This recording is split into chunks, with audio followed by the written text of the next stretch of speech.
Sebelum pembahasannya dimulai, silahkan klik tombol subscribe dan aktifkan lonceng notifikasinya supaya kalian gak ketinggalan info dan teori terbaru seputar One Piece. Sekarang, lanjut ke pembahasan.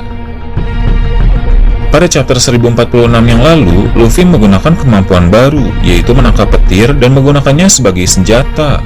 Ini merupakan kemampuan yang luar biasa, yang mana Luffy kebal terhadap petir sekaligus bisa menggunakan petir. Kemampuan ini bisa dikuasai karena buah iblis Nika yang Luffy konsumsi telah mencapai awakening. Tentu buah iblis seperti ini memiliki sejarah yang luar biasa dan dimiliki oleh orang yang luar biasa juga pada masa lalu. Berhubung pertarungan Luffy melawan Kaido sudah hampir mencapai klimaks, sepertinya asal-usul dan sejarah buah iblis Hitohitonomi model Nika akan sedikit banyak mulai dijelaskan. Ini juga berkaitan dengan Joy Boy karena Zunisha semakin sering membahas soal itu. Kaido pun sepertinya sudah mulai mengakui bahwa Luffy adalah Joy Boy yang baru. Nah, dalam video kali ini, channel Teraokun akan membahas tentang sejarah buah iblis Nika yang membuatnya ditakuti oleh Im Sama. Pada masa lalu, buah iblis Hitohitonomi model Nika merupakan buah iblis yang dikonsumsi oleh Joy Boy, tepatnya pada abad kekosongan. Dasar dari dugaan tersebut ada dalam manga chapter ketika buah iblis Hitohitonomi model Nika mulai awakening di tubuh Luffy, Zunisha berkata bahwa Joy Boy telah kembali. Hal tersebut mengindikasikan bahwa orang yang akan disebut sebagai Joy Boy merupakan seorang pengguna buah iblis Nika yang sudah mencapai awakening. Mengingat Luffy disebut sebagai Joy Boy saat buah iblis tersebut awakening di tubuhnya, berarti orang yang menjadi Joy Boy pada masa lalu pun merupakan pengguna buah iblis yang sama, yang juga telah mencapai awakening. Salah satu kemampuan dari buah iblis Hitohitonomi model Nika memang sangat berkaitan dengan Joy Boy. Joy Boy disebut sebagai pembawa kegembiraan. Hal tersebut cocok dengan salah satu kemampuan buah iblis Hitohitonomi model Nika yang menurut Gorosei akan membuat penggunanya bisa membuat orang lain tertawa. Dengan begitu, admin rasa sudah cukup jelas bahwa sang Joy Boy pada masa lalu adalah pengguna buah iblis Hitohitonomi model Nika pada masa lalu. Kita tahu, dalam abad kekosongan terjadi pertempuran besar yang ditutup-tutupi oleh pemerintah dunia. Segala sesuatu yang berhubungan dengan abad kekosongan juga dianggap tabu. Bila ada orang yang bisa menguak hal-hal yang berkaitan dengan itu, maka pemerintah dunia akan berusaha untuk menghabisi orang tersebut, sama seperti yang terjadi kepada para peneliti di Ohara. Dalam perang besar yang terjadi dalam abad kekosongan, perang tersebut melibatkan aliansi 20 kerajaan melawan kerajaan kuno. Nah, Joy Boy ini berasal dari kerajaan kuno, mungkin dia adalah raja dari kerajaan tersebut. Dengan begitu, Joy Boy dianggap sebagai musuh paling besar yang harus dihadapi oleh 20 kerajaan. Joy Boy sebagai pengguna buah iblis Nika yang telah awakening pasti sangat kuat, sehingga dia bisa memberikan perlawanan hebat kepada 20 kerajaan. Namun, sama seperti yang dikatakan oleh Profesor Clover, bahwa kerajaan kuno menghilang dan pemerintah dunia berdiri, yang artinya kerajaan kuno kalah dalam perang itu. Kekalahan dari kerajaan kuno menandakan bahwa Joy Boy juga kalah dalam perang tersebut. Namun, admin menduga Joy Boy tidak mati dalam perang, melainkan dia masih bisa bertahan hidup, walaupun kerajaan kuno sudah hancur. Itulah alasan mengapa Joy Boy bisa meninggalkan harta legendaris One Piece. Di mana Joy Boy bersembunyi setelah kerajaan kuno hancur, sepertinya di Wano Kuni. Hal itulah yang menjadi alasan Wano Kuni menjadi negeri yang tertutup. Oden pernah berkata bahwa keluarga Kozuki pada masa lalu menjadikan Wano Kuni negeri yang tertutup, agar negeri itu terlindungi dari kekuatan besar luar. Kekuatan besar dari luar itu sudah pasti merujuk kepada pemerintah dunia.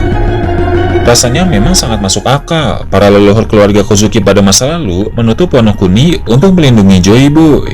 Nah, saat Joy Boy berada di Wano Kuni, dia pun meminta para leluhur keluarga Kozuki untuk menciptakan poneglyph. Tak heran mengapa dalam poneglyph bisa ada berbagai macam hal penting, seperti soal senjata kuno, cerita sejarah yang tersembunyi, petunjuk menuju pulau terakhir, hingga surat permintaan maaf Joy Boy. Joy Boy menceritakan segala hal yang dia ketahui kepada para leluhur keluarga Kozuki. Jadi memang negeri Wano ini memiliki hubungan erat dengan kerajaan kuno. Untuk menghabiskan sisa hidupnya, tentu Joy Boy tidak hanya bersembunyi di Wano Kuni. Dia tahu ketika pemerintah dunia berkuasa, ada banyak orang yang dijadikan budak oleh mereka. Dengan begitu, Joy Boy pun sering menolong orang-orang yang menjadi budak dengan cara membebaskan mereka semua. Tak heran dalam manga chapter 1018, Wushu berkata bahwa ada cerita tentang seorang prajurit legendaris bernama Nika yang juga disebut sebagai Dewa Matahari. Prajurit legendaris tersebut juga diketahui sering membebaskan para budak. Cerita tentang Nika yang membebaskan para budak bukan hanya sekedar dongeng, melainkan memang pernah terjadi pada masa lalu. Pembebasan itu dilakukan oleh sang Joyboy yang lama dengan menggunakan kekuatan buah iblis yang dia miliki. Perbuatan dari Joyboy itu juga menjadi representasi dari kisah mitologi tentang Dewa Matahari. Sepertinya Dewa Matahari Nika memang dikenal sebagai dewa pembebas. Menurut admin, Joyboy mati dalam salah satu upaya pembebasan budak yang sedang dia lakukan. Topi jerami besar yang disimpan dalam ruangan rahasia Mary Joyce sepertinya adalah milik Joyboy yang diambil oleh Im Sama ketika Joyboy tewas. Meski bisa mengambil barang-barang Joyboy seperti topi jerami besar itu, tapi pemerintah dunia gagal mendapatkan buah iblis milik Joyboy. Buah iblis akan bangkit kembali setelah penggunanya mati. Biasanya, buah iblis tersebut akan bangkit pada buah lain yang berada di dekat orang yang mati itu.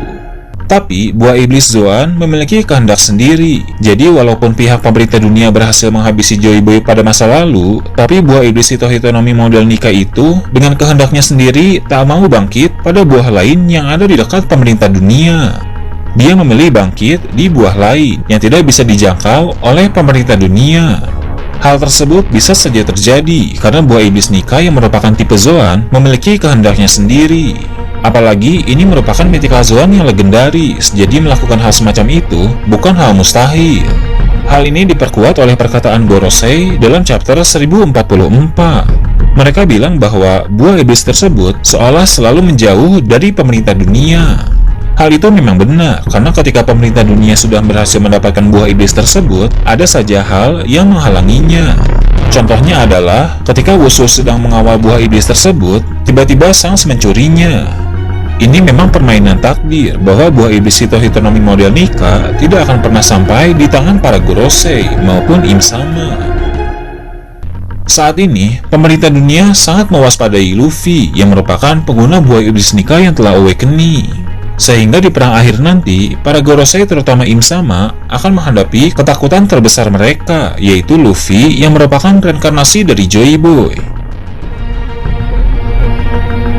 Nah itu tadi, teori admin tentang sejarah buah iblis Nika yang membuatnya ditakuti oleh Im Sama. Gimana menurut kalian? Silahkan tulis di kolom komentar di bawah. Oke, segitu aja untuk pembahasan kali ini. Jangan lupa like, share, dan subscribe untuk video menarik selanjutnya.